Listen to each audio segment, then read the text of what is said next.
Up. Nadimul Haq did. Ready to move the motion.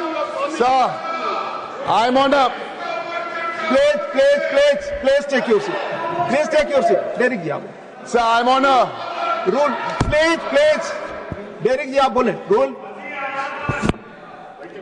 Page 12, Rule 29, list of business, sir. Bills which have 500 clauses are being listed now in supplementary business like the IT, and these are serious bills, sir. This is not a gymkhana. Let us not list these bills at 11 o'clock in the morning. Once, sir, let me finish. Let me finish. Sir, एक second, sir. I'm making 2 points. Please, आप बोले. हाँ साहब, chance तो दीजिए. I'm making 2 points on the list of business. I told you, page 29, page 12, number 29. 1, supplementary list of business with these very crucial bills like IT is a mockery of Parliament, sir. 1, 2, sir. Let me finish. Please. Let me finish. Starting with the leader of the opposition, we've all been saying one thing. In whatever language the government wants, let them discuss SIR. Let us have a discussion on SIR. Let us have a discussion in whatever language they want. आपने जो point of order उठाया, chair has already given detailed ruling. No. Please, no. Will not allow. Chair goes by rules only. No, please. सदन 2 बजे तक स्थगित. The House stands adjourned to meet at 2 p.m. M9 और AK-47 के भी थे, मगर हमने इससे भी संतोष नहीं माना.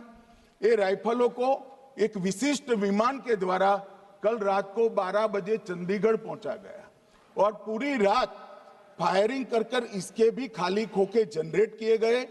2 खोखों का मिलान किया गया, राइफल की नाली और निकले हुए खोखों का भी मिलान हो गया. तब ये तय हो गया कि इन्हीं 3 राइफलों से हमारे निर्दोष नागरिक मारे गए. और मान्यवर, आज मैं सदन को बताते हुए बहुत खुश हूं. मोदी जी ने ऑपरेशन सिंदूर कर आतंकवादियों को जिन्होंने आतंकवादियों को भेजा था, उनके आकाओं को जमीन में मिलाने का काम किया था. सेना और सीआरपीएफ ने वो आतंकवादियों को भी समाप्त कर दिया. और मान्यवर,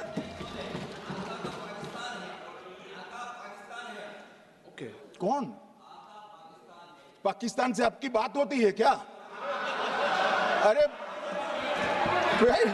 बैठ जाओ भाई.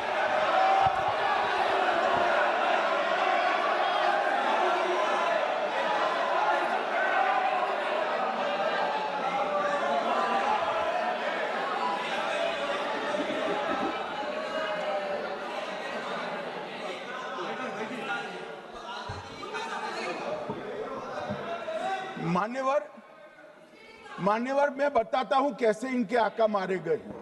वो भी नाम के साथ बताता हूं, जगह के साथ बताता हूं, घंटे, मिनट और सेकंड के साथ बताता हूं. मान्यवर, मैं तो अपेक्षा करता था कि जब एक सूचना सुनेंगे, पक्ष विपक्ष में खुशी की लहर दौड़ जाएगी, मगर ये स्याही पड़ गई इनके चेहरे. क्या है मान्यवर, किस तरह की पॉलिटिक्स? भाई, आतंकवादी मारे गए, आपको इसका भी आनंद नहीं है?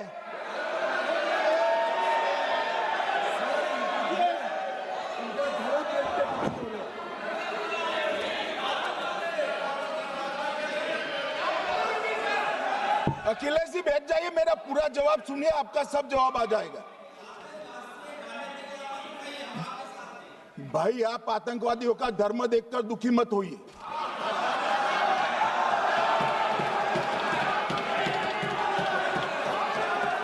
अखिलेश बैठ जाइए यार.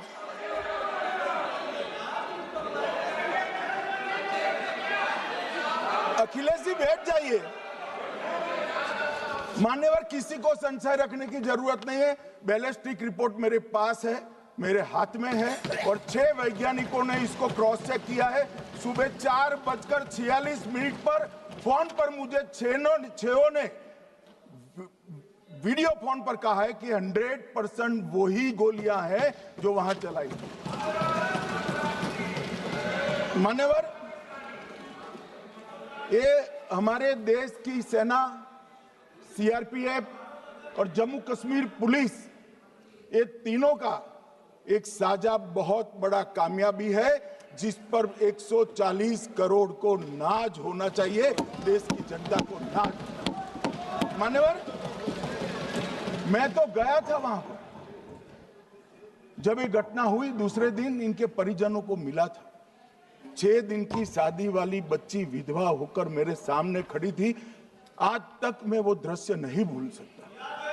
मगर आज सारे परिजनों को मैं कहना चाहता हूं कि मोदी जी ने ऑपरेशन सिंदूर से भेजने वालों को भी मारा और हमारे सुरक्षा बलों ने जिनको भेजा था उनको भी मारा, और एक ऐसा सबक सिखाया है कि आने वाले कई दिनों तक कोई ऐसी हिम्मत नहीं कर पाएगा।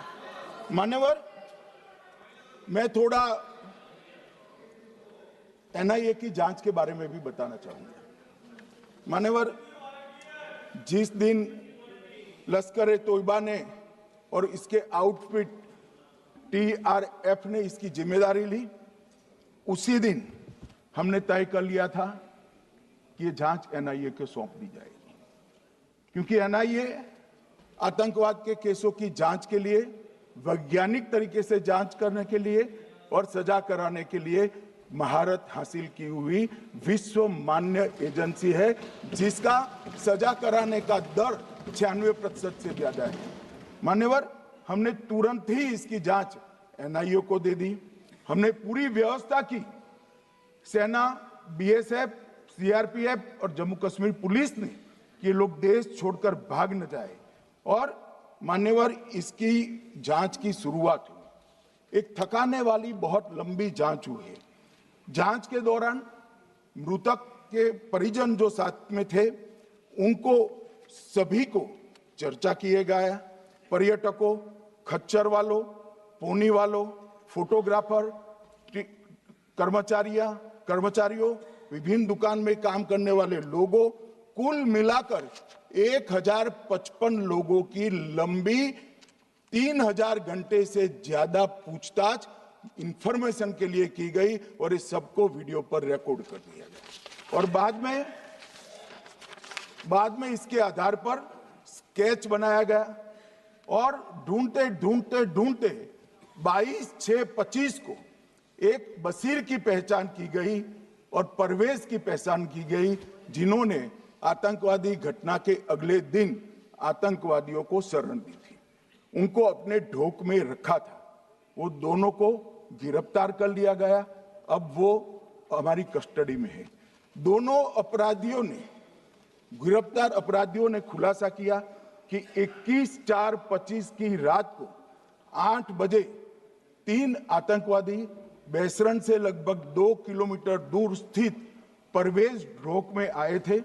आतंकवादियों के पास AK-47 और M9 कार्बाइन थी।